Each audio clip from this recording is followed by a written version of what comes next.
ये माह और ये मौसम कुछ कहते याद दिलाते हैं। ये माह और ये मौसम कुछ कहते याद दिलाते हैं। मानव एकता के नायक को नत-नत शीश झुकाते हैं। जी हाँ, मानव एकता के नायक, युग प्रवर्तक बाबा गुरबचन सिंह जी महाराज, जिन्होंने मानव एकता की खातिर अपना तन मन जीवन समर्पित कर दिया। ये अप्रैल का महीना उनके उपकारों की दास्तां सुनाता है। तो आइए हम भी बाबा गुरबचन सिंह जी के जीवन को शीश झुकाते हुए न्यूज़ डिवाइन की शुरुआत करते हैं मार्च महीने की खबरों के साथ अप्रैल महीने के इस एपिसोड में। मैं हूं आपके साथ सुमति आनंद। नमस्कार, धन्य निरंकार। तो आइए न्यूज़ डिवाइन की शुरुआत में सबसे पहले जुड़ते हैं बाबा गुरबचन सिंह जी महाराज के अमृत वचनों से दिव्यवाणी में।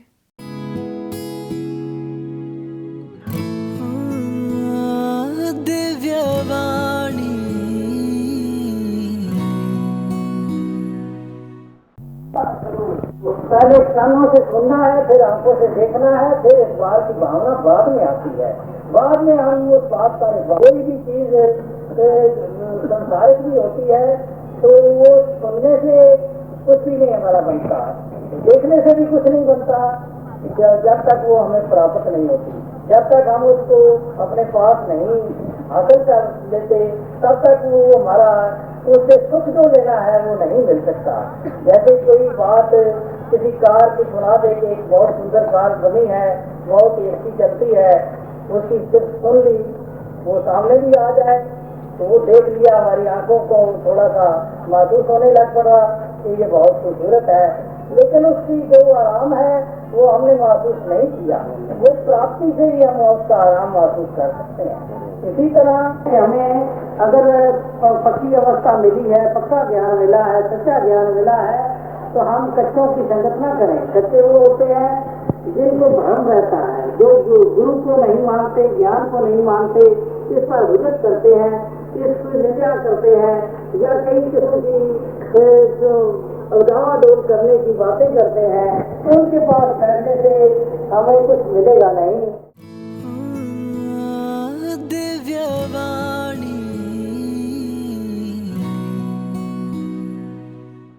बाबा गुरबचन सिंह जी ने फरमाया कि जब हम आपस में मिलजुल कर रहेंगे तो ही एकता स्थापित होगी। आज सदगुरु माता सुदीक्षा जी महाराज भी इसी मानव एकता के लिए दिन रात प्रयत्न कर रहे हैं। पिछले दिनों सदगुरु माता जी ने मानव कल्याण यात्रा के दौरान भी मानव को एक दूसरे से जुड़कर सुंदर जीवन जीने की प्रेरणा दी। ज्ञात हो कि लॉकडाउन के बाद शुरू हुई ये पहली मानव कल्याण यात्रा रही। तो चलिए हम भी इस दिव्य यात्रा की झलकियां देखते हैं इस रिपोर्ट की नजर से। मार्च के महीने में यूं लगा जैसे कोहरे के बादल छंटे और एक बार फिर से रूहानी उजाला फैलने लगा। लगभग 2 सालों के अंतराल के बाद जब सदगुरु माता सुदीक्षा जी महाराज की मानव कल्याण यात्रा का शुभारंभ हुआ, दिशाएं रोशन हो उठी और श्रद्धालुओं के मुरझाए चेहरे खिल उठे। इस यात्रा का पहला पड़ाव बना टोहाना, जहां पहुंचकर सदगुरु माता जी ने भक्तों को निहाल किया। इसके बाद सदगुरु माता जी का काफिला हिसार के लिए रवाना हो गया। 2 मार्च को हिसार में विशाल सत्संग कार्यक्रम का आयोजन हुआ। भक्तों ने पूरे उत्साह और खुशी से सदगुरु माता जी का सत्संग स्थल पर स्वागत किया। 2 बरस पहले का वही दिव्य नजारा आंखों के सामने फिर से जीवंत हो उठा। फिर से वही रहमतें, वही मुख्य मंच से आते गीत, व्याख्यान और कविताओं के सुर और पंडाल में आनंद पूर्वक श्रवण करते भक्तजन। यूं लगा मानो बीच का समय कहीं खो गया हो। सत्संग के अंतिम दौर में समस्त मानवता को सद्गुरु के आशीष वचन प्राप्त हुए। आज जहाँ 2 सालों के बाद टूर रूप में पहली सत्संग यहाँ हिसार में हो रही है, तो कैसे हर कोई एक उस उत्साह के साथ भी यहाँ आए हैं और मन में सिर्फ वो बात नहीं कि आए हैं बैठेंगे और कुछ गीत रूप धुनने चलेंगी तो वो एक संगीत का आनंद लेकर चले जाएंगे या एक किसी की स्पीच रूप या कविता रूप से वो आनंद मिलेगा, नहीं, ये सिर्फ कान रस की बात नहीं होती संतों तक। वो एक एक वचन को इस तरह ध्यानपूर्वक सुन के अपने मन में टकाते हैं कि फिर मन में जो भी बात टिक गई वो ज़रूर ही एक स्वभाव में तब्दीली लाती है। इस यात्रा के दौरान परम आदरणीय रमित जी सहयोगी के रूप में सद्गुरु के साथ लगातार बने रहे। इस कल्याण यात्रा का अगला पड़ाव रहा हरियाणा का सिरसा सत्संग स्थल। यहाँ भी सद्गुरु माता जी ने आए हुए भक्तों पर भरपूर कृपा दृष्टि बरसाई। यहाँ से चलकर सद्गुरु माता जी सिरसा के फग्गू पहुँचे, जहाँ उन्होंने बच्चों के आग्रह पर डिवाइन पब्लिक स्कूल में पहुंचकर बच्चों को भरपूर स्नेह और प्यार दिया। इसी तरह मार्ग में सिरसा के ओढ़ा सत्संग भवन में सद्गुरु ने चरण डालकर भक्तों को खुशियां प्रदान की। तत्पश्चात ये काफिला पहुंचा मंडी डबवाली। यहाँ पर सद्गुरु माता जी ने सभी पर अपनी कृपा दृष्टि बरसाई। 3 मार्च को मंडी डबवाली के विशाल खुले मैदान में सत्संग कार्यक्रम का आयोजन किया गया था। सत्संग कार्यक्रम में हरियाणा के अनेक शहरों से बड़ी संख्या में संगतों ने शिरकत की। ਨਿਊਜ਼ ਡਿਵਾਈਨ ਦੀ ਟੀਮ ਪਹੁੰਚ ਚੁੱਕੀ ਹੈ ਜੀ ਮੰਡੀ ਡੱਬਵਾਲੀ ਦੇ ਵਿੱਚ, ਅਨਾਜ ਮੰਡੀ ਦੇ ਵਿੱਚ। ਕਰੀਬ 2 ਸਾਲ ਤੋਂ ਬਾਅਦ ਸੰਤ ਨਿਰੰਕਾਰੀ ਸਮਾਗਮ ਹੋ ਰਿਹਾ। ਦੂਰ ਦੂਰ ਤੋਂ ਮਹਾਪੁਰਸ਼ ਆਏ ਨੇ। ਅਸੀਂ ਇੰਨੀ ਖੁਸ਼ੀ ਹੈ ਨਾ, ਇੰਨੀ ਖੁਸ਼ੀ ਐਂ ਲੱਗਦਾ ਹੈ ਕਿ ਕਈ ਸਾਲਾਂ ਬਾਅਦ ਅਸੀਂ ਬਹੁਤ ਵੱਡੀ ਦੀਵਾਲੀ ਹੁੰਦੀ ਹੈ, ਜਿਵੇਂ ਇੱਕ ਤਿਉਹਾਰ ਸਾਡੀ ਤਾਂ ਮਹਾ ਦੀਵਾਲੀ ਹੁੰਦੀ ਹੈ, ਇਸ ਤਰ੍ਹਾਂ ਹੋਇਆ ਪਿਆ ਜੀ। ਮਨ 'ਚ ਬਹੁਤ ਖੁਸ਼ੀ ਹੈ, ਬਹੁਤ ਉਤਸ਼ਾਹ ਹੈ, ਅਸੀਂ ਬਿਆਨ ਨਹੀਂ ਕਰ ਸਕਦੇ। ਤੁਸੀਂ ਸਤਿਗੁਰੂ ਮਾਤਾ ਜੀ ਦੇ ਦਰਸ਼ਨ ਕਰਕੇ ਆਏ ਹੋ, ਤੁਹਾਡੀ ਅੱਖਾਂ ਦੇ ਵਿੱਚ ਹੰਝੂ ਨੇ ਜੀ, ਖੁਸ਼ੀ ਦੇ ਹੰਝੂ ਨੇ। ਕਿੱਦਾਂ ਦਾ ਭਾਵ ਹੈ ਤੁਹਾਡੇ ਮਨ 'ਚ? 2 ਸਾਲਾਂ ਬਾਅਦ ਮੇਰੇ ਹਜ਼ੂਰ ਦੇ ਦਰਸ਼ਨ ਹੋਏ ਆ, ਆਸ਼ੀਰਵਾਦ ਮਿਲਿਆ ਮੇਰੇ ਸਤਿਗੁਰ ਦਾ। ਸਾਰੀ ਖੁਸ਼ੀਆਂ ਮੇਰੀ ਮਾਂ ਨੇ ਦਿੱਤੀ ਮੈਨੂੰ, ਇਸ ਲਈ ਅੱਖਾਂ ਦੇ ਵਿੱਚ ਨਮੀ ਹੈ। अनेक रूपों में आध्यात्मिक खुराक प्राप्त करने के बाद अंत में आई हुई समस्त साध संगत को सद्गुरु ने अपने अनमोल आशीर्वचनों से नवाजा।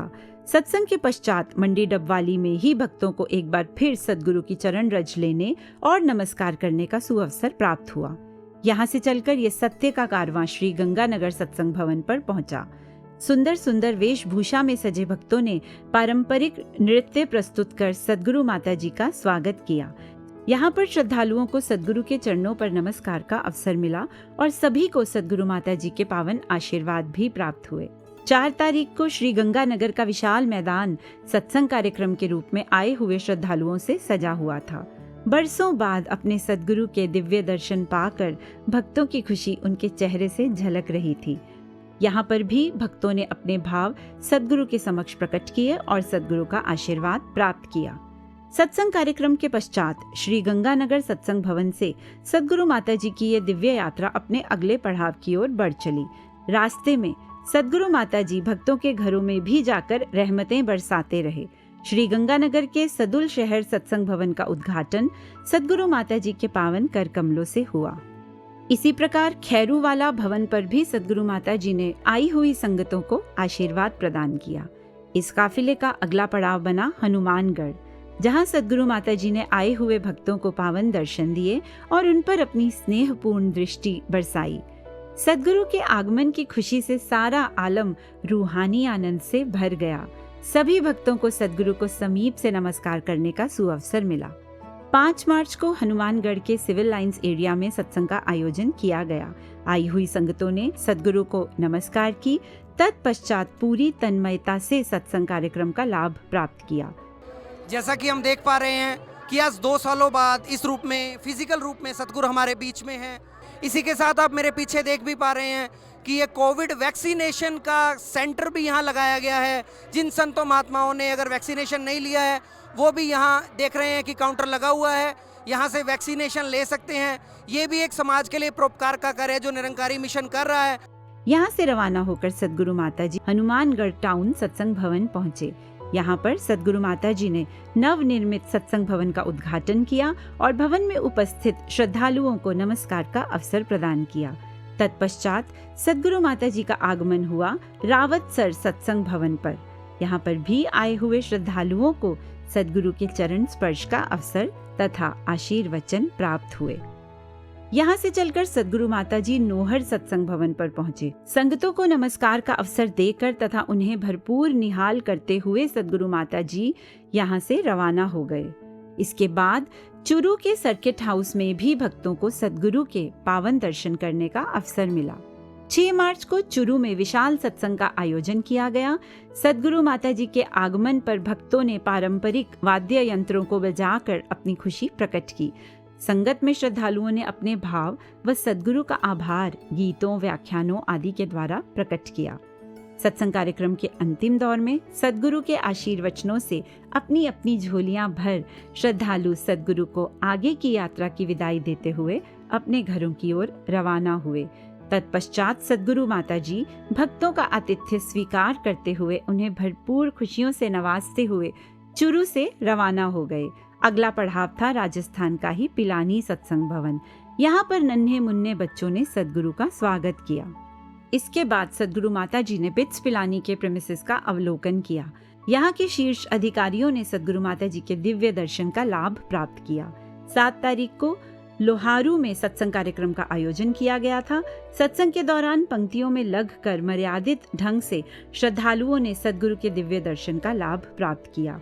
यहाँ पर भी भक्तों ने अपने हृदय के भाव भक्ति भरे गीतों, व्याख्यानों और कविताओं के रूप में सद्गुरु और साध संगत के समक्ष प्रकट किए। अंत में सभी ने सद्गुरु के आशीर्वचनों का लाभ प्राप्त किया। लोहारू सर्किट हाउस में सद्गुरु ने एक बार पुनः सभी को दर्शन दिए। इस दौरान सद्गुरु माता जी ने ब्रह्म कुमारी सेंटर जाकर उनका आतिथ्य स्वीकार कर उन्हें भरपूर निहाल किया। तत्पश्चात यहाँ से रवाना होकर सद्गुरु माता जी अपने काफिले सहित भिवानी के लेंघा सत्संग भवन पहुँचे। सद्गुरु माता जी ने यहाँ पर उपस्थित श्रद्धालुओं को नमस्कार व आशीर्वाद प्रदान किया। यहाँ पर सद्गुरु माता जी ने भिवानी में ट्री क्लस्टर 1S1 का निरीक्षण किया एवं अपने पावन कर कमलों से वृक्षारोपण भी किया। यहाँ से रवाना होकर सद्गुरु माता जी ने रास्ते में रुककर एक मंदिर के प्रांगण में आए हुए श्रद्धालुओं को अपना भरपूर आशीर्वाद दिया। इसके बाद सद्गुरु माता जी अपने अंतिम पड़ाव जींद पहुँचे। बड़ी संख्या में यहाँ पर उपस्थित श्रद्धालुओं ने सद्गुरु के पधारने पर अश्रु पूरित नैनों से आभार व्यक्त किया। यहाँ के विशाल प्रांगण में भक्तों को सद्गुरु के चरण कमलों में नमस्कार व आशीर्वाद प्राप्त करने का अवसर मिला। 8 मार्च को जींद के एकलव्य स्टेडियम में विशाल सत्संग का आयोजन हुआ, जिसमें जींद एवं आसपास के क्षेत्रों से सैकड़ों की संख्या में श्रद्धालु अपने सद्गुरु के दर्शन करने पहुंचे। आई हुई संगतों ने अनेक भाषाओं में आध्यात्मिकता का लाभ लिया और आखिर में सद्गुरु के अनमोल प्रवचनों का आनंद प्राप्त कर अपने अपने घरों की ओर रवाना हुए। जिस तरह आज जो नज़ारा है कि हर कोई उसी उद्देश्य से सत्संग आ रहा है कि इस निराकार की, इस परमात्मा की ये चर्चा होगी, ये यशोगान होगा।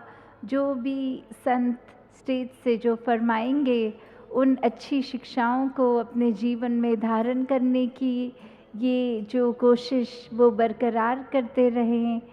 रास्ते में गोहाना के सत्संग भवन पर पलकें बिछाए भक्तों को आशीर्वाद प्रदान करते हुए सद्गुरु माता जी वापस निरंकारी आध्यात्मिक स्थल समालखां पहुँचे। सद्गुरु माता सुदीक्षा जी महाराज की कल्याण यात्रा का दूसरा दौर 19 मार्च से आरंभ हुआ।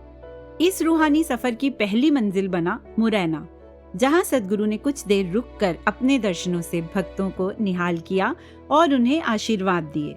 इसके पश्चात ये काफिला पहुंचा ग्वालियर, जहां के सत्संग भवन में उत्कंठा से अपने सद्गुरु के दीदार को तरसते भक्तों को सद्गुरु माता जी के रूबरू होकर अपने दिलों के भाव प्रकट करने एवं उनसे आशीर्वाद लेने का मौका मिला।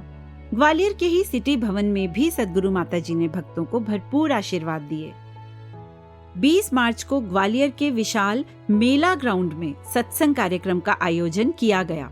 सैकड़ों की संख्या में पहुंचे भक्तों ने अपने सद्गुरु के समक्ष अनेक प्रकार से अपने हृदय के भाव प्रकट किए एवं सद्गुरु के पावन आशीर्वादों के पात्र बने।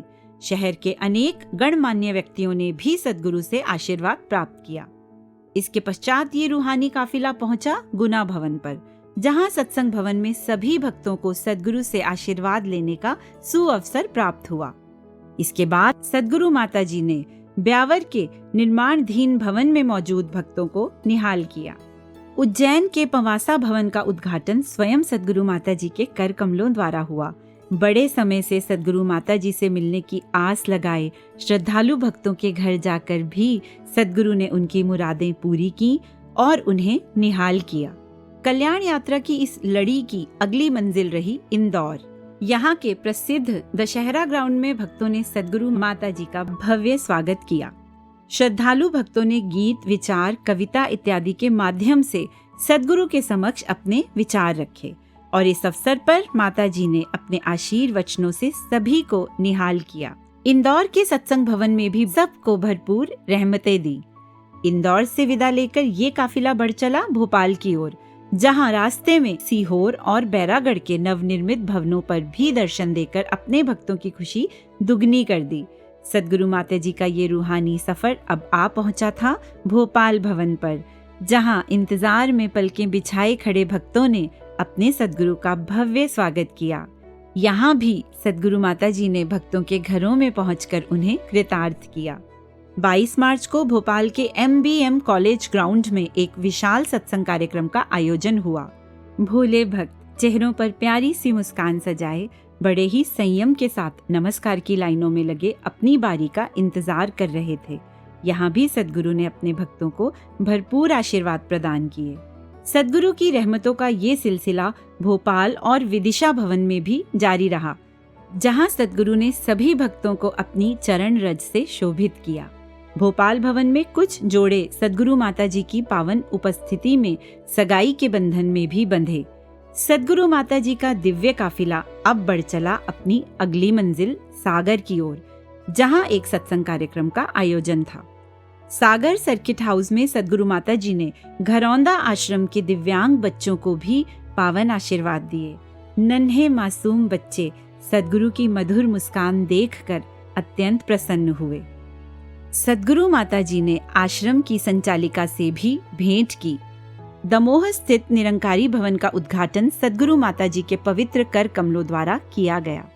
24 मार्च को इस दिव्य यात्रा का अगला पड़ाव रहा कटनी, जहां माधव नगर में सत्संग कार्यक्रम का आयोजन हुआ। सद्गुरु के दिव्य दर्शन पाकर भक्तों की खुशी रोम रोम से फूट रही थी। भक्तों ने गीत, विचार, व्याख्यान आदि के माध्यम से अपने मनों के भाव सद्गुरु तक पहुंचाए। कटनी भवन में सद्गुरु की प्रतीक्षा में पलकें बिछाए भक्तों को नूरानी जोड़ी के दिव्य दर्शन करने का सुअवसर मिला और सद्गुरु की पावन चरण रज भी मिली। सद्गुरु माता जी ने अपने भक्तों पर खूब प्यार बरसाया। यहाँ भी सद्गुरु ने महापुरुषों के घर चरण डालकर उनको निहाल किया। 25 मार्च को रीवा में एक विशाल सत्संग कार्यक्रम का आयोजन हुआ, जिसमें सभी भक्तों ने उत्साह से भाग लिया।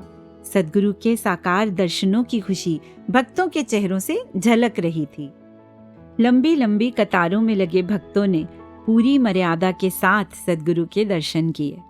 रीवा भवन पर एक बार फिर सभी भक्तों को सद्गुरु माता जी के चरणों में नमस्कार का अवसर मिला। रीवा की संगतों को निहाल करने के बाद ये रूहानी काफिला रामपुर सतना आ पहुंचा, जहां पर भक्त बड़ी ही बेसब्री से अपने इष्ट के दर्शनों का इंतजार कर रहे थे। यहाँ पर भक्तों ने अपने सद्गुरु के भरपूर दर्शन प्राप्त किए और उनसे आशीर्वाद लिए। सतना के खुले प्रांगण में विशाल सत्संग का आयोजन किया गया, जिसमें सतना एवं आसपास के क्षेत्रों से आए श्रद्धालु भक्तों ने शिरकत की। सद्गुरु के दर्शनों से भाव विभोर भक्तों ने अनेक रूपों में एवं अनेक भाषाओं का सहारा लेकर अपने उद्गार सद्गुरु को भेंट किए। सद्गुरु ने अपनी मोहक मुस्कान देकर सभी भक्तों को गदगद कर दिया। इसके बाद सतना के सर्किट हाउस में भक्तों को सद्गुरु के पावन दर्शन करने का और नमस्कार करने का सुअवसर भी प्राप्त हुआ। सद्गुरु माता जी ने कृष्णा नगर सतना के नवनिर्मित भवन का उद्घाटन किया एवं नए बने भवन के लिए संगतों को ढेरों आशीर्वाद भी दिए। इसी तरह मेहर के भक्तों पर भी रहमतों की बरसात हुई।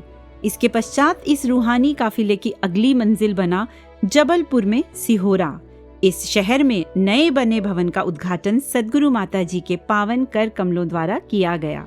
जबलपुर में विशाल सत्संग कार्यक्रम का आयोजन हुआ, जहां सैकड़ों भक्तों ने सद्गुरु की अपार रहमतें प्राप्त की।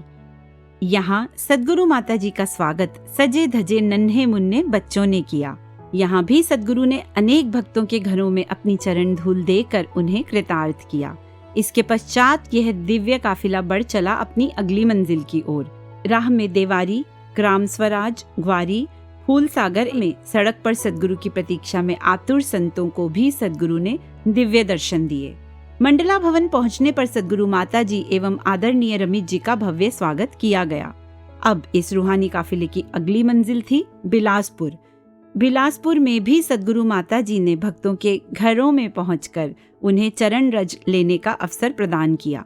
बिलासपुर के पुलिस ग्राउंड में विशाल सत्संग का आयोजन किया गया था। सत्संग के दौरान लंबी कतारों में लगे भक्तों ने बड़े ही धैर्य एवं मर्यादा का पालन करते हुए सद्गुरु के दर्शन किए। भोले भक्तों की खुशी उनके चेहरे और उनकी मुस्कान व्यक्त कर रही थी।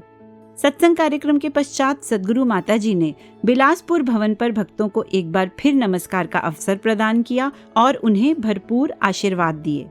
यहाँ से रवाना होकर ये रूहानी सफर बढ़ चला रायपुर की ओर। राह में सद्गुरु माता जी ने नवनिर्मित चबार बाथा भवन का उद्घाटन किया। इसके बाद भाठा पारा टिल्डा में निरंकारी भवन बनाने के लिए खरीदे गए जमीन का इनॉग्रेशन सद्गुरु माता जी के पावन कर कमलों द्वारा हुआ। रायपुर में भी अनेक भक्तों के घरों में जाकर सद्गुरु ने सभी को अपनी भरपूर रहमतों से नवाजा। रायपुर में एक विशाल सत्संग कार्यक्रम का आयोजन किया गया। दर्शनों को तरसती भक्तों की नजरें सद्गुरु को अपने बीच पाकर छलकने से रोक नहीं पाई।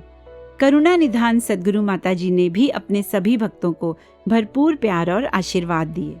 सद्गुरु माता जी ने रायपुर में भी सत्संग भवन का विधिवत उद्घाटन किया। टूर के दौरान सद्गुरु माता जी ने कई स्थानों पर भवनों के लिए खरीदी गई जमीन पर एकत्रित जन समूह को आशीर्वाद प्रदान किए और अनेकों नवनिर्मित भवनों का उद्घाटन भी किया।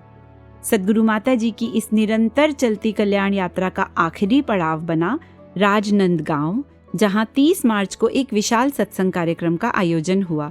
सद्गुरु के आगमन से पहले ही भक्तगण नमस्कार की पंक्तियों में लग गए ताकि उन्हें सद्गुरु के दर्शनों का ये सुनहरी अवसर मिल सके।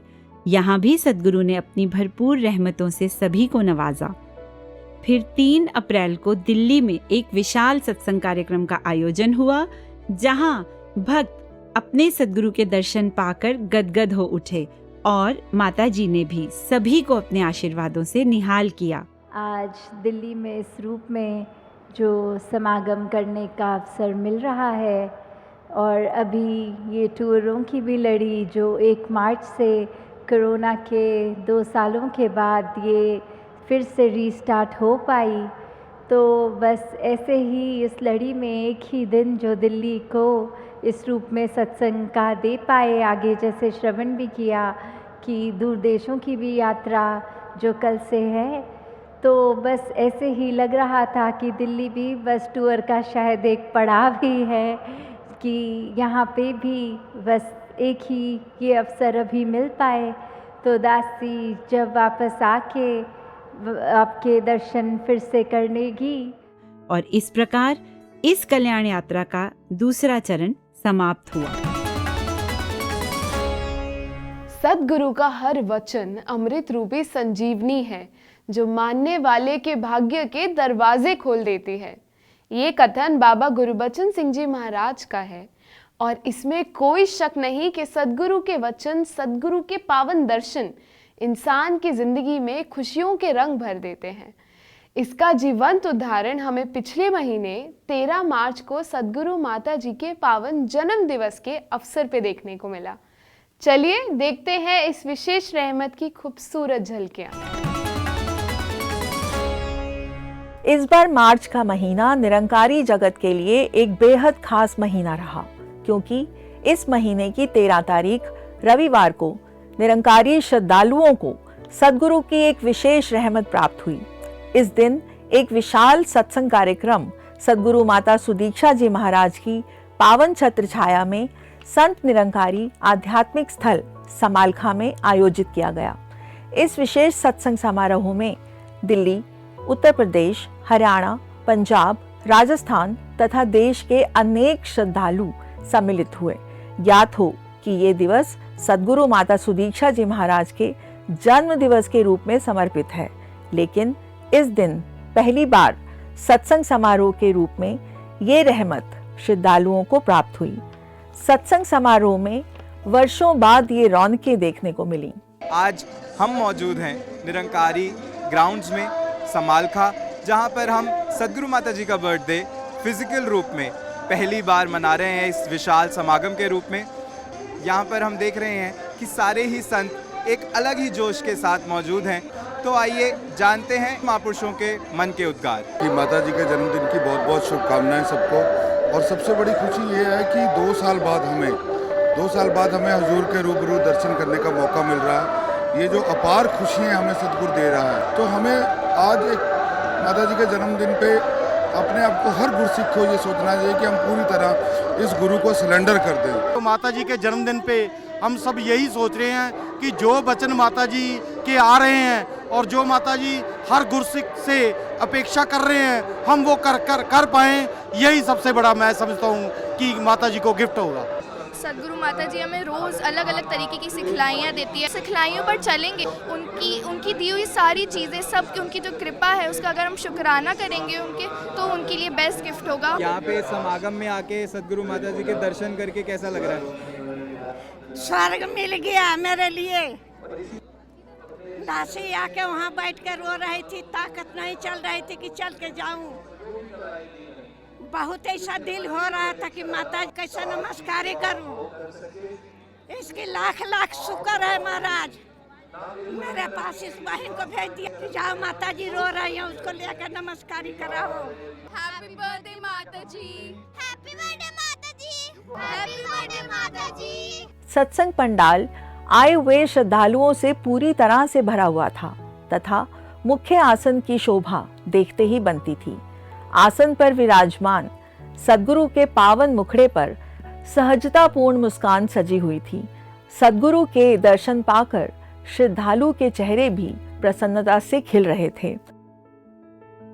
इस अवसर पर आए हुए श्रद्धालुओं तथा बच्चों ने फूलों के बुके व अपने हाथों से बनाए हुए ग्रीटिंग कार्ड्स द्वारा अपने आराध्य को जन्म दिवस की शुभकामनाएं दी। सद्गुरु माता जी के जन्म दिवस के इस शुभ अवसर पर श्रद्धालुओं ने अपने प्रिय सद्गुरु को समर्पित अपने भाव प्रेम भक्ति से भरे गीतों, व्याख्यानों और कविताओं में प्रकट किए। इस उपलक्ष्य में सद्गुरु माता सुदीक्षा जी महाराज के अमृत वचनों का संग्रह दिव्य दीक्षा का विमोचन भी सद्गुरु माता जी के पावनकर कमलों से हुआ। सत्संग कार्यक्रम के अंत में सभी श्रद्धालुओं को संबोधित करते हुए सद्गुरु माता जी ने अपने आशीष वचनों में फरमाया, तो ये जो बर्थडे तो सिर्फ एक दिन ही होता है जहाँ एक शिशु का एक जन्म एक दिन हो जाता है और हर साल सभी उस दिन वो खुशियाँ मनाते हैं उस परिवार में। तो दासी का परिवार तो पूरी संगत में है। कैसे आप सब बस एक तिथि को उस तरह इस तिथि से ना जुड़ते हुए भी दासी को बस आशीर्वाद ही दें कि दासी अंतिम श्वास तक आप सबकी सेवा कर सके। और कैसे सबने दासी को जहाँ मुबारकबाद भी दी, तो वही ध्यान आ रहा था कि जब एक छोटा बच्चा अगर किसी के बर्थडे पार्टी पे जाता है तो वो जिसकी पार्टी होती है वो भी एक उस बच्चे को रिटर्न गिफ्ट देते हैं। तो दासी सोच रही थी कि आप सब ने जो रिटर्न गिफ्ट अगर एक क्या दे सके, तो वहाँ बस वही अरदास इस दातार से कि दातार ने जो हम सबके हिस्से में ये ब्रह्म ज्ञान रूपी धात ये जो आई है, ये निरंकार का एहसास आया है, तो कैसे हम हर पल इस निरंकार से ही जुड़ते रहें, ये सेवा सुमिरन सत्संग करते हुए हर पल इस निराकार के एहसास में रहें। यकीनन ये खूबसूरत नज़ारा देखकर आपका मन भी रूहानियत की खुशबू से महकने लगा होगा। रूहानियत के बारे में बाबा गुरबचन सिंह जी ने फरमाया कि रूहानियत भी एक विज्ञान है। इस विज्ञान को जानने वाले ही इसकी समझ प्रदान करते हैं। और दोस्तों, जिनको ये समझ आ जाती है फिर उनके लिए कोई वैरी या कोई बेगाना नहीं रह जाता। फिर वो हर किसी की सेवा में खुद को बेगर्ज भाव से समर्पित कर देते हैं। जैसे नर सेवा नारायण पूजा के तहत समाज की सेवा करते मिशन के ये सेवादार। जी हाँ, मिशन द्वारा की जा रही सोशल एक्टिविटीज देखते हैं इस रिपोर्ट की नजर से। संत निरंकारी मिशन की ओर से नर सेवा नारायण पूजा के तहत चलने वाली समाज सेवाएं मार्च के महीने में भी निरंतर चलती रही। इस महीने की 13 मार्च को सद्गुरु माता सुदीक्षा जी महाराज के पावन जन्म दिवस के अवसर पर आध्यात्मिक स्थल समालखा में जहां आसपास के गांव में प्रसाद वितरण किया गया, तो वहीं मेधावी छात्र छात्राओं को मिशन की ओर से स्कॉलरशिप भी प्रदान की गई। इस स्कॉलरशिप का उद्देश्य छात्र छात्राओं को बेहतर शिक्षा प्राप्त करने और खेलों की ओर प्रोत्साहित करना है। मेरा नाम सौरभ है, मैं 7th क्लास में पढ़ता हूँ। आज संत निरंकारियों ने जो हमें अवार्ड दिया है वो बहुत अच्छा है। मैं मंडोरा गांव से हूँ। अभी फ़िलहाल मैं कॉलेज में फर्स्ट ईयर में हूँ। मैं बीपीएड कर रही हूँ। एम है मैं कोच बनूँ, बच्चों को खिलाऊँ। अभी मेरी पोजीशन स्टेट लेवल पर कबड्डी है। मेरा ऑल इंडिया यूनिवर्सिटी में सिलेक्शन हो चुका है और सतगुरु माता जी ने आज मुझे इतना बड़ा गिफ्ट दे दिया। इसी लड़ी में महाराष्ट्र के पालघर जिले के सायवन इलाके में तीसरे सीमेंट नाला बांध का उद्घाटन संत निरंकारी मिशन के जनरल सेक्रेटरी श्री सुखदेव सिंह जी द्वारा किया गया। ज्ञात हो कि सायवन इलाके में मिशन द्वारा जल संरक्षण के तहत नाला बांध परियोजना का कार्य बरसों से जारी है और इसके तहत 2 बांधों का उद्घाटन करके लोक कल्याण हेतु समर्पित किया जा चुका है। पिछले दिनों 12 मार्च को निरंकारी बाबा गुरबचन सिंह मेमोरियल कॉलेज सोहना गुरुग्राम में नए कार्यकारिणी का निर्धारण किया गया, जिसके तहत अब ये सेवाएं प्रदान की जाएंगी। 19 मार्च से शुरू हुआ निरंकारी बाबा गुरबचन सिंह क्रिकेट टूर्नामेंट निरंकारी आध्यात्मिक स्थल समालखा में जारी है, जिसमें 48 टीमें उत्साहपूर्वक भाग ले रही हैं। देश के अलग अलग स्थानों से आई इन टीमों के खिलाड़ियों के रहने और खाने पीने का इंतजाम संत निरंकारी मिशन द्वारा किया जा रहा है। न्यूज़ डिवाइन की टीम आ पहुंची है निरंकारी आध्यात्मिक स्थल समालखा हरियाणा में, जहां पर खेला जा रहा है 22nd क्रिकेट टूर्नामेंट। दास राम सुमेर पीलीभीत जोन से आया हुआ है, लखीमपुर खीरी का रहने वाला है और यहाँ खेल के काफ़ी अच्छा लगा है। एक निरंकारी मिशन का जो माहौल है वो मिल रहा है, खेलने में और भी मज़ा आ रहा है। दास धीरेन्द्र कुमार भिवानी से कैप्टन है दास टीम का और ऐसा माहौल देखकर सद्गुरु माता जी का दास अपने दिल से शुक्रिया करता है। बेशक भिवानी और पीलीभीत की टीम टूर्नामेंट से बेशक बाहर है, लेकिन शिक्षाएं सद्गुरु माता जी की ऐसी हैं कि यहाँ एक टीम जीतती है और दूसरी टीम हारती नहीं है, दूसरी टीम उसे जिताती है। ये केवल सद्गुरु माता जी की शिक्षाएं हैं। हम अगर दुनिया में जब भी क्रिकेट खेलने जाते हैं, कहीं भी बाहर क्रिकेट खेलते हैं या कोई भी खेल खेलने जाते हैं, तो उसमें हमेशा हार या जीत का ही सिर्फ ध्यान होता है। पर यहाँ पे खेलने के लिए जो सद्गुरु माता जी की वैल्यूज़, उनको बेस बना के खेला जाता है। चाहे कोई टीम हारे चाहे कोई जीते, it doesn't really matter, but it's a spiritual bliss, it's a spiritual bliss to play with this, to play in this tournament. हमारे साथ है भिवानी टीम से मोहित गरेवाल जी, जो कि मैन ऑफ द मैच रहे हैं। जानते हैं इनके एहसास को जो इन्होंने आज यहाँ से इस आध्यात्मिक स्थल से, इस ग्राउंड से प्राप्त किया है। आज जो मैच हमने यहाँ खेला है उसमें हालांकि जो ओपोनेंट टीम थी, मैच में तो उनकी हार हुई है, लेकिन दिल उन सभी महापुरुषों ने हम सब का जीत लिया है। वो ऐसे कि मैच हारने वाली पोजीशन में भी, उस सिचुएशन में भी उनकी जो हम्बलनेस थी, उनकी पोलाइटनेस थी, उनकी विनम्रता, वो जो है दिल जीतने वाली थी। और हम सभी ने उस टीम से ये सीख ली है कि सिर्फ एक क्रिकेट मैच में ही नहीं, जीवन में भी हालात जैसे भी हों, अपनी हम्बलनेस, अपनी विनम्रता, अपनी शालीनता हमेशा बनाए रखेंगे। तो न्यूज़ डिवाइन की टीम के साथ हैं इस टूर्नामेंट के दोनों एम्पायर, सौरभ जी, आकाश जी। आप एम्पायर हैं, आपने बाहर भी काफ़ी मैचेस में अपना डिसीजन लिया होगा और यहाँ दूसरी बार आपको ये अवसर मिल रहा है, तो कुछ एक अलग जो आपने इस मैचेस के दौरान देखा हो कि इसमें प्लेयर्स हैं, उनमें क्या कुछ अलग? नहीं, इसमें मैंने अलग ये देखा है कि देखो, जो आगे जो हम मैचेस करते हैं, हम मतलब कि कोई भी टूर्नामेंट होता है उसमें मैचेस करते हैं, अंपायर्स को कोई सही मानता। अगर किसी को विकेट आउट देता हूँ, एलपी आउट देता हूँ, तो मेरा बैट्समैन मुझे पे नाराज़ होता है। अगर मैं उसको नोट आउट देता हूँ तो बॉलर मुझ पर नाराज़ होता है। ये है कि कोई ना कोई नाराज़ जरूर होता है। बट इसमें क्या है कि रिस्पेक्ट से अगर मैंने उसको ना कर दिया तो वो धन इनकार करके हमें दोबारा अपनी फील्ड पे वापस चले जाते हैं, और हमें इस चीज़ को बहुत खुशी होती है कि हमें रिस्पेक्ट मिल रही है इस चीज़ में। सद्गुरु माता सुदीक्षा जी महाराज की कृपा से जहां इन टीमों के युवाओं को खेल के रूप में अपनी प्रतिभा के प्रदर्शन का मौका मिल रहा है, तो वहीं दूसरी ओर इन्हें आध्यात्मिक खुराक के रूप में रोज सत्संग कार्यक्रम का लाभ भी प्राप्त हो रहा है। संत निरंकारी मिशन के ऑफिस कॉम्प्लेक्स की सेवाओं को नई तकनीक से जोड़कर और सुगमता प्रदान करने हेतु सेवादारों को नमन ऐप की ट्रेनिंग दी गई। इस ऐप का शुभ आरंभ सद्गुरु माता सुदीक्षा जी महाराज ने स्वयं अपने कर कमलों द्वारा किया। Sant Nirankari senior secondary school की नई बिल्डिंग का उद्घाटन सद्गुरु माता सुदीक्षा जी महाराज के कर कमलों द्वारा किया गया। इस अवसर पर स्कूल की प्रबंधक कमेटी के सदस्यों, स्कूल स्टाफ एवं स्कूल के विद्यार्थियों ने भी सद्गुरु माता जी का आशीर्वाद प्राप्त किया और कला का सहारा लेकर अनेक रोचक कार्यक्रम प्रस्तुत किए। इसके अलावा भिन्न भिन्न विधाओं में विजेता रहे विद्यार्थियों को सद्गुरु माता जी द्वारा पुरस्कृत भी किया गया। ज्ञात हो कि इस बिल्डिंग का निर्माण सद्गुरु माता जी के निरीक्षण एवं मार्गदर्शन में किया गया है।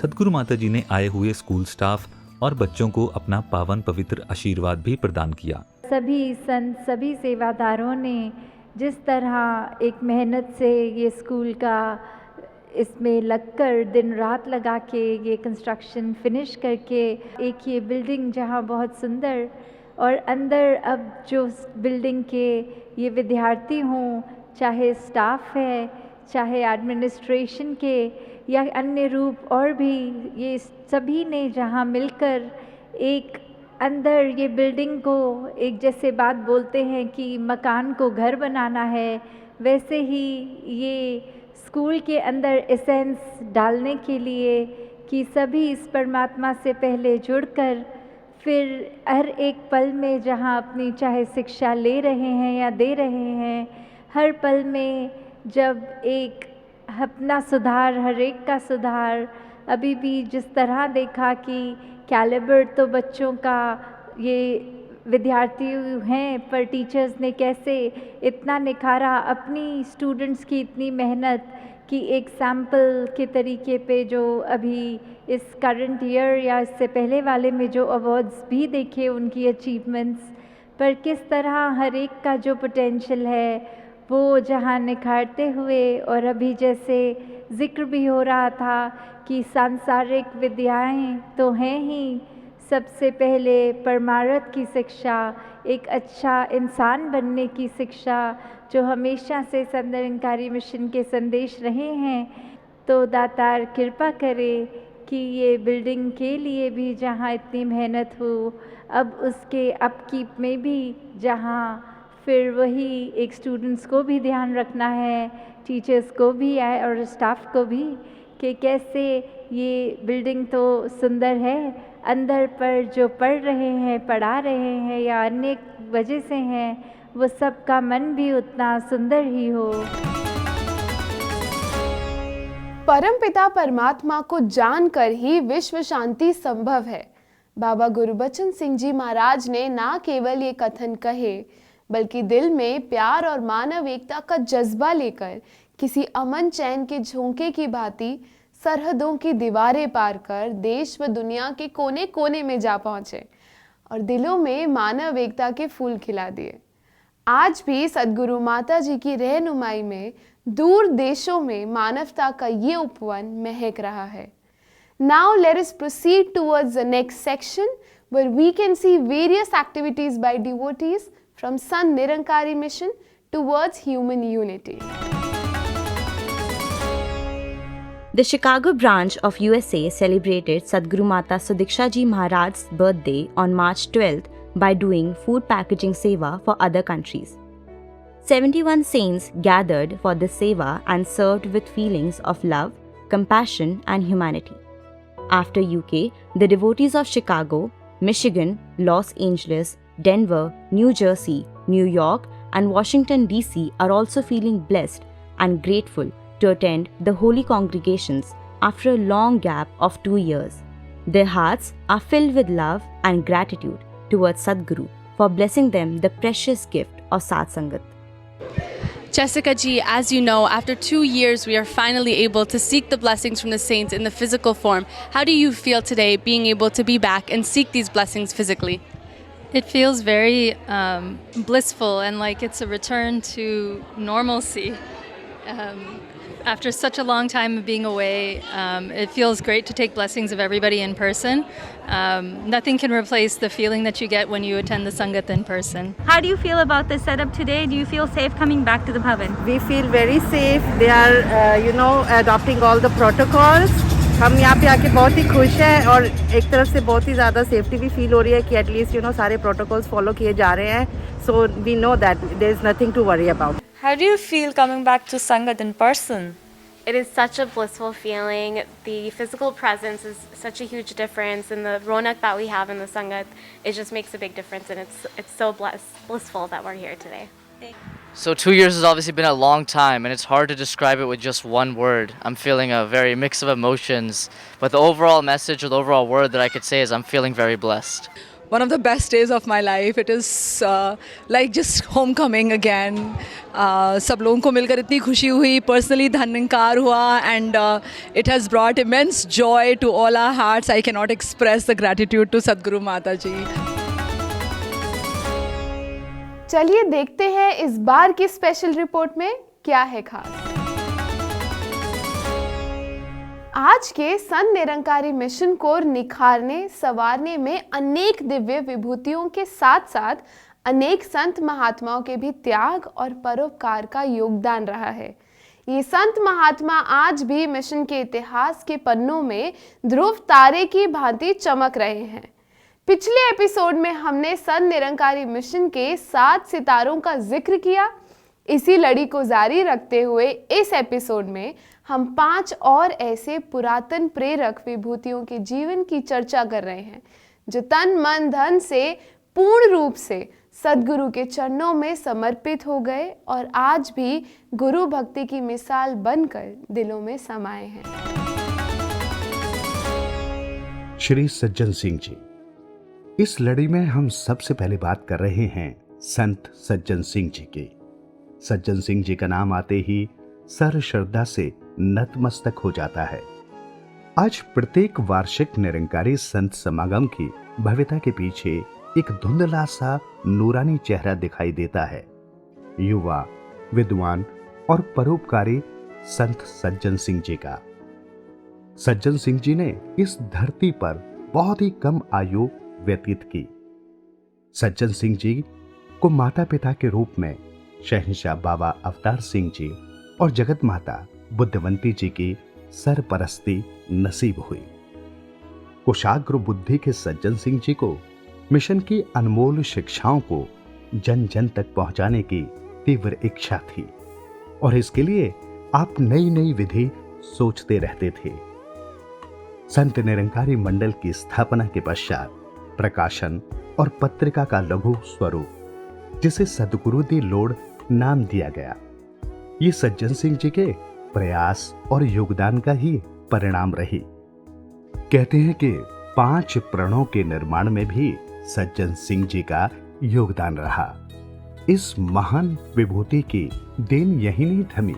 उन्होंने शहंशाह बाबा अवतार सिंह जी से प्रार्थना की कि वर्ष में एक बार सभी संत महापुरुष समागम के रूप में एकत्रित हों। मात्र 16 साल की अल्पायु में ही सज्जन सिंह जी निरंकार प्रभु में समाहित हो गए। आपकी याद में जो दिल्ली में ईदगाह के समीप प्रेरणा दिवस मनाया गया, उसमें सारे देश से महापुरुष एकत्रित हुए। इस प्रकार ये प्रेरणा दिवस ही पहले संत समागम की नींव का पत्थर बना। इस अवसर पर कवियों द्वारा किया गया कविता पाठ भी आज के विशाल कवि सम्मेलन की देन रहा। दिव्य व्यक्तित्व के स्वामी सज्जन सिंह जी के अथाह गुणों को सीमित समय में नहीं बांधा जा सकता। संत अमर सिंह जी। अब हम बात करते हैं भाई साहब अमर सिंह जी की। इनका जन्म आज के पाकिस्तान के पेशावर में हुआ था। बाद में ये पटियाला में आकर बस गए। आपने साइकिल द्वारा स्थान स्थान पर जाकर गुरु का संदेश पहुंचाया आपके विचार क्रांतिकारी और वाणी ओजपूर्ण थी। जो भी आपको सुनता प्रभावित हुए बिना नहीं रह सकता था। एक बार जब शहंशाह बाबा अवतार सिंह जी की छत्र छाया में आपके घर सत्संग कार्यक्रम आयोजित हुआ तो कुछ उदंड प्रकृति के लोगों ने आपके घर पर पथराव शुरू कर दिया, जिसके कारण मकान को काफी क्षति पहुंची। लेकिन भाई साहब अमर सिंह जी की गुरु भक्ति पर कोई क्षति नहीं पहुंची। आपने किसी से कोई शिकायत भी नहीं की। परिणाम स्वरूप आपकी सहनशीलता और भातृभाव से प्रभावित होकर उनमें से कई लोग सत्य पथ पर आपके साथ आ गए और सभी को साथ लेकर शांत व सहज रहकर दृढ़ विश्वास के साथ आप सत्य की रोशनी आगे बढ़ाते रहे। अमर सिंह जी ने संत निरंकारी मासिक पत्रिका का संपादन भी किया। ऐसी अनेक सेवाएं निभाते हुए भाई साहब अमर सिंह जी ने सतगुरु की कृपा से अमर पद प्राप्त कर लिया। भगत रामचंद्र जी। और अब बात भगत रामचंद्र जी की, जिनके व्यक्तित्व की पहचान सादा जीवन और मृदुल व्यवहार था। ऐसा मानते हैं कि भगत रामचंद्र जी का व्यक्तित्व चमत्कारिक प्रभाव रखता था, क्योंकि आपके हृदय में गुरु भक्ति और परोपकार की भावनाएं कूट कूट कर भरी हुई थी। आप पाकिस्तान से आकर कपूरथला बस गए, जिस कारण आपको भापा रामचंद्र जी कपूरथला वाले कहकर भी पुकारा जाता था। आप एक कुशल वैद्य थे और ये कहना गलत न होगा कि ज्ञान प्राप्ति के पश्चात भापा रामचंद्र जी तन और मन दोनों को स्वस्थ बनाने में सतगुरु की कृपा से सिद्धहस्त थे। आपको हर पल अध्ययन करते रहने का शौक था, जिसके कारण गुरबाणी आपको कंठस्थ थी। आप हर समय अपने थैले में कोई धार्मिक पुस्तक तथा सत्य के प्रचार की सामग्री रखा करते थे। सतगुरु की कृपा से आप जहां भी अमन एकता का संदेश लेकर जाते, लोगों के दिलों में रूहानी धारा प्रवाहित कर देते। भगत रामचंद्र जी दिखावे के सख्त खिलाफ थे तथा आपका रहन सहन इतना सादा था कि कई कई दिनों की प्रचार यात्रा में आपके पास सामान के नाम पर बस एक झोला ही होता था।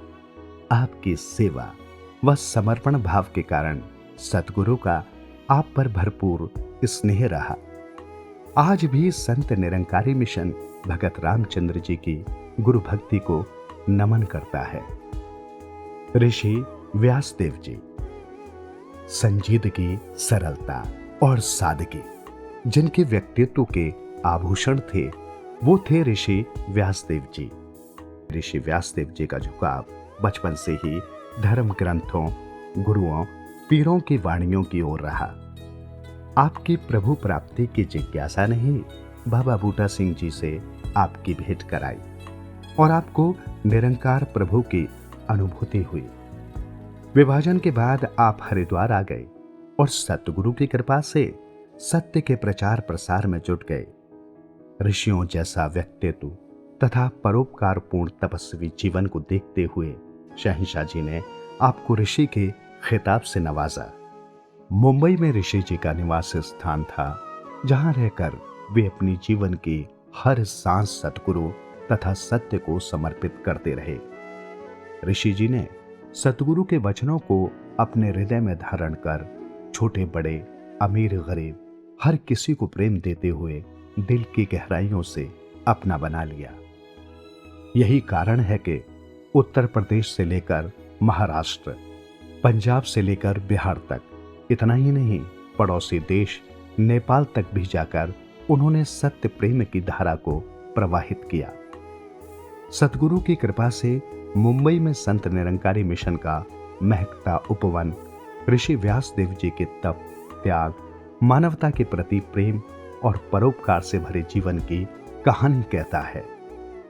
कहते हैं कि दो देशों की सीमाओं के बाहर किसी विचारधारा को फैलाने की मनाही थी, लेकिन उन्होंने साबित किया कि सत्य, प्रेम और अमन एकता की धारा किन्हीं सरहदों में नहीं सिमटती, ये तो खुशबू की भांति हर मिट्टी को महका देती है। चाचा प्रताप सिंह जी। चाचा प्रताप सिंह जी भक्ति, देशभक्ति और वीरता का अनोखा संगम थे। उन्होंने सेवा का संकल्प लिया। सेवा ही उनका आचार, व्यवहार तथा जीवन बना और सेवा ही उनकी सांसों में रच बस गई। चाचा जी का बचपन आज के पाकिस्तान के सिंध नवाबशाह में बीता। 1951 के दौर की बात है। शहंशाह बाबा अवतार सिंह जी की छत्र छाया में अहमदाबाद में सत्संग कार्यक्रम आयोजित हुआ। चाचा प्रताप सिंह जी पर शहंशाह जी का प्रभाव इस तरह पड़ा कि उन्होंने उसी समय शहंशाह जी से ब्रह्म ज्ञान लेने की ठान ली। ब्रह्म ज्ञान की प्राप्ति के बाद चाचा जी पर सद्गुरु निरंकार का रंग चढ़ा और उन्होंने सद्गुरु सेवा में स्वयं को पूरी तरह से समर्पित कर दिया। कुछ समय पश्चात चाचा जी संत निरंकारी सेवा दल के मुख्य शिक्षक के रूप में सेवाएं निभाने लगे। समय बदला और जब बाबा गुरबचन सिंह जी सद्गुरु रूप में प्रकट हुए तो शहंशाह जी का आदेश स्वीकार कर चाचा जी बाबा गुरबचन सिंह जी की सेवा में उसी प्रकार पूर्ण रूप से समर्पित हो गए जिस प्रकार से वो शहंशाह जी की सेवा कर रहे थे। चाचा प्रताप सिंह जी की अनन्य गुरु भक्ति और निष्काम सेवा समर्पण की अनेक मिसालें आज भी दी जाती हैं। 24 अप्रैल 1980 को सतगुरु का ये समर्पित गुरसिख अनन्य सेवादार अपने सतगुरु के चरणों में हमेशा हमेशा के लिए समर्पित हो गया। चाचा प्रताप सिंह जी की सेवा भक्ति और महान त्याग बलिदान को संपूर्ण मानवता तहे दिल से नमन करती है। बाबा गुरबचन सिंह जी ने फरमाया कि सच्चा विद्वान वही होता है जो पढ़ते पढ़ते अनुभव की भाषा बोलना शुरू कर दे। जाहिर सी बात है, आज के इस न्यूज़ डिवाइन से हम सभी ने बहुत कुछ सीखा और अनुभव किया होगा। तो कैसा लगा आपको आज का ये न्यूज़ डिवाइन का एपिसोड? आप हमें लिख भेजिए newsdivine@nirankari.org पे। हमें आपके फीडबैक का इंतज़ार रहेगा। तो अब आपसे विदा लेने का समय हो चला है। अप्रैल महीने की खबरों के साथ मई के महीने में फिर होगी आपसे मुलाकात। तब तक के लिए दीजिए इजाज़त। नमस्कार। धन्य निरंकार।